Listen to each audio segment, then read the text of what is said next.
Good day mga bossing. Ito po ay Hyundai Santa Fe. Kung makapapansin nyo po, nagbiblink po yung kanyang odometer display and then yung indicators po nagbiblink. At napapansin nyo po, naka-empty lahat yan. Ito po ay may problema yung gauge nito. Ito po sa sulukuyan po natin siyang nire-repair. Yan. At ang tawag po dito ay blackout or flickering. Delay na po siya gumana. Kapag unang start, delay na siya gumana. Kaya ito po yung nire-repair po natin, ano. Yan, 2010 model po itong Hyundai Santa Fe po na ito. Yan. Tapos yun po, chinecheck ko po yung mga line yan. Tingnan po natin yung after natin i-repair. Yan. Basta po ang sakit po nito, delay na po pag umaga, nag-flicker po siya.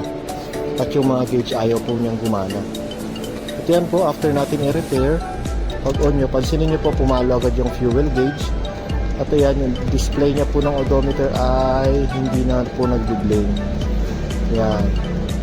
Sa mga meron po ng same issue, paki-call po yung number po na nandito sa screen or paki-message po kami sa 777 on Facebook.